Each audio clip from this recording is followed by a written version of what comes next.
45-minute rounds. They didn't book me for a long time. Screw the review.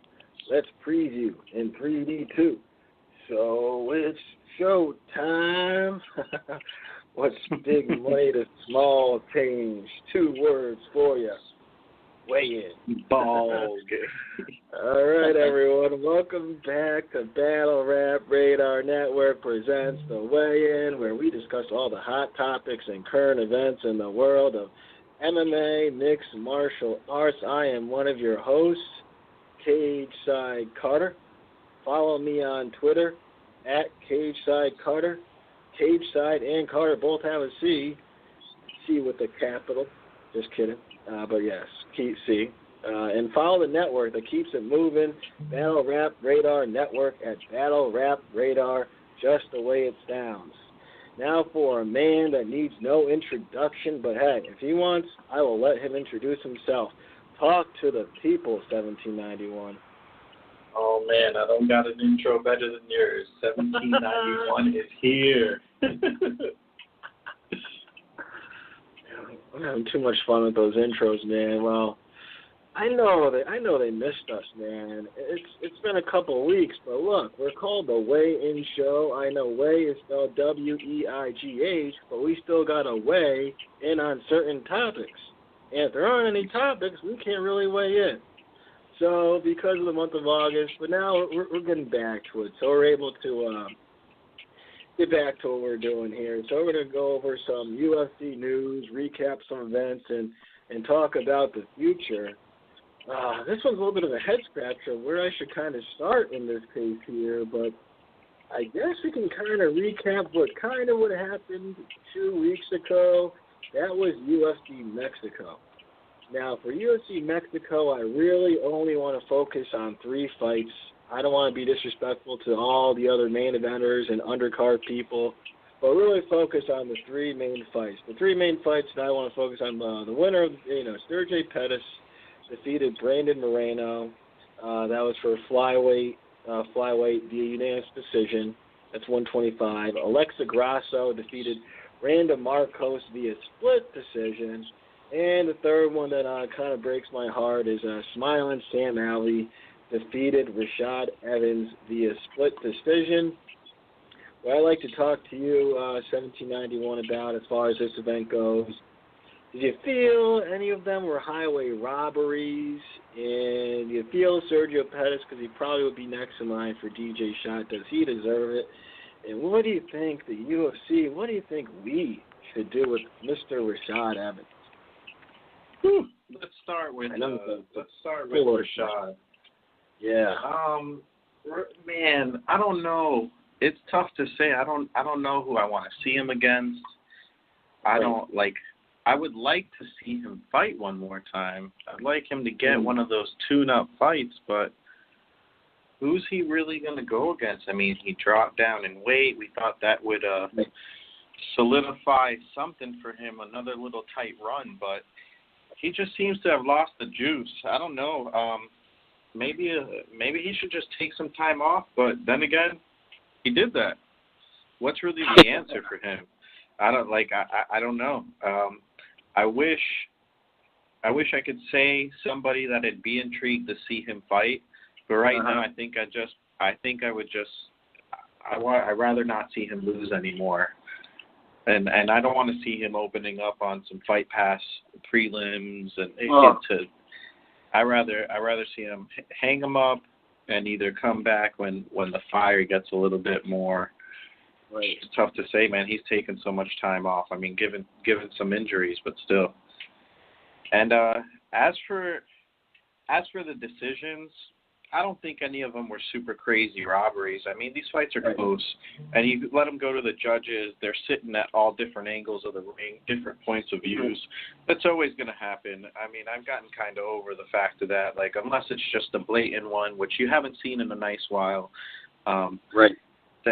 I'm not gonna dread over it. I'm not excited for Sergio Pettis. He needs a couple more fights. Demetrius Johnson's gonna run through him. I'm not excited if that's gonna be the next matchup. Oh yeah, I completely agree as well. You know, flyweight's kind of tough. like who's next up to lose to DJ? Unless there's some other discipline that's, you know, a phenom and comes over. It's just like, hey, be glad that you got the practice to go against a champ. That's what they say. But man, when I was thinking about Rashad, it was kind of like I felt like we all grew up on Rashad Evans. It's kind of sad to see Sugar Rashad Evans, see this kind of make a pun out of it, like a watered down version of him, you know? And I feel like he really did take it serious. Well, you know, they take him serious, of course. There are fights. You get damaged. You have to. It's the hurt business. But, you know, I mentioned in the lead up here that he typically lives in South Florida, but he really wanted to go all out and, you know, have a new focus for this fight. So he went up and trained at Frankie Edgar's place in New Jersey. He literally lived with, like, Frankie Edgar's father, like, in the basement. He was, like, in the basement just, like, focusing on training just for this one fight. And remember, this one fight's not for the title. This one fight is for Sam Alvey, pretty much putting him down to, like, a gatekeeper status. And then on top of that, he tried to do his takedowns, but Sam Alvey stopped him. And if this was 5 years ago, those are takedowns.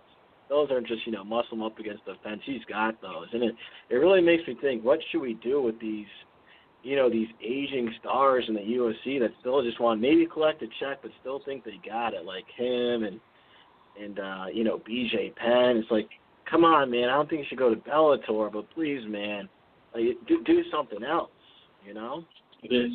Got it. Where's Ice Cube with the Legends League for UFC? Yeah. You know? Yeah.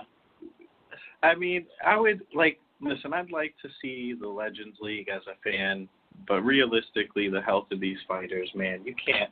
That would be so bad to see these guys keep on taking beatings and pummeling each other. But hey, listen, I mean, they want to do it, and not for nothing. If it's going to get sanctioned, they still have to get licensed. So, hey, if they're going to get licensed and then sanctioned, there will be suspensions for concussions and injury suspensions and things like that. Sure, there could be something that could be arranged because there's matches that fans are going to want to see, but it's just I don't want to see these guys go and get beat up by these younger dudes who are just not even as talented, just can weather the storm and then take over. Exactly right. It's like you go and you remember when you grow up and you go over to your grandparents' house and they have like a German Shepherd or something. It's all like, you know, fun and energetic at first, but you don't see your grandparents maybe that much. And then you go over there, you know, next couple of years, and you start getting older. And as you're getting older and more energized, you see like the lifelessness of the dog, you know. And you used to, you ring the doorbell. Now it's like you're just chilling there. It's like tough to kind of see it, but it brings me back to, you know, what. So you hear it a lot, another type of narrative in sports where they talk about there's a difference between, you know, your chronological age, which is pretty much how old you are from birth, versus like your fight age. So you might have someone like Mauricio Shogun Rua, who's still like he's like 32. He's like a young guy, but as far as his fight age goes, he's had like 40-something fights, and all of them have like been like bangers and stuff like that. Same thing with like Rashad. He's getting a little bit up there, you know, as far as age goes, UFC-wise. But BJ Penn's still kind of low-key, relatively young too. But you know, they've been through the ringer. So it's weird because you're like, well, age-wise, you know, they should be in like a prime or a little bit out of the prime. But as far as, you know, the number of fights they've been through, or just what their body has gone through. And we're not forgetting about, obviously, training for the fight and the fight in the cage, and especially for Rashad here, you know, like a drastic weight cuts that take, you know, time. Then he probably had a weight cut for wrestling and stuff like that. It's really tough on the body, you know? Yeah, I mean, that's another thing, too, I always thought about. There's some of these dudes, man, these pioneers, we forget, they made not be too old in age, but these guys been doing it for 10, 15 years from 18 years old, and getting their face pummeled in. It's not an easy business. That's why they call it the hurt business. And that is right, the hurt business. Not easy business as well. One thing that they're trying to help with that, who knows when this will be added, if it'll ever be added. And this is the question for you, if it'll ever be added in the UFC. But basically, I'm not sure which commission it was. I think it was the California State Commission, or they called it the Unified Rules of MMA by the Association of Boxing Commissions and Combative Sports. They basically approved 4 new weight classes that can be used in the UFC if they wanted them. That would be 165, 175, 195, and 225. Obviously, they're hoping that this would help with, people that have to do drastic weight cuts that are, too big for 170, but way too small for 185. So they have like a class in the middle, and then obviously the class between what they'll call cruiserweight, which is a 225-pound weight class that's, above 205, but under the limit of, I think, 265 for heavyweight. Do you think these weight classes, do you think one, they'll implement them when, and do you think they'll help curb weight cutting at all, or do you think it's like they'll still weight cut just to those weight classes? I think the UFC will eventually take over. I mean, they're handing out interim titles like candy. So they'll definitely be excited to have all these extra weight classes to create 2 belts for, an official one and another interim one. Right. So I definitely think they're going to do that eventually. I like the idea. I think it's an excellent idea, specifically for the fact that, everyone's going to still do these crazy weight cuts to take an advantage if they can. But a lot of these older guys are going to be able to do these smaller weight cuts that still have a competitive advantage that they at least feel they can. And I think it also creates for a lot more excitement. I mean, you see the shift already changing with guys like Conor McGregor come in, and they're able to take 2 weight classes and hold them up by winning the belt. And then, granted, he's taken a hiatus for a boxing match, but still, if he were to never get the Floyd Mayweather fight, he'd be, at some point he's going to have to fight in the UFC. So that's the thing. He's got those 2 belts. It would definitely make it interesting to see people like, imagine John Jones taking a 225 belt as well.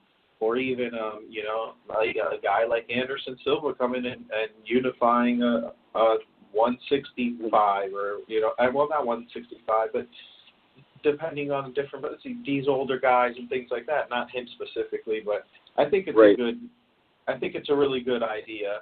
I just, of course, depends on when UFC thinks it's going to be best for their pockets.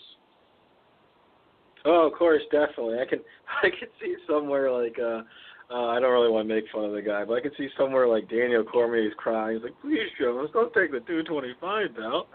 At least let me do that. Let Kane win the championship. Let me take the cruiserweight at 225, and you just stay at 205. Well, I'll be a champion. Come on, man.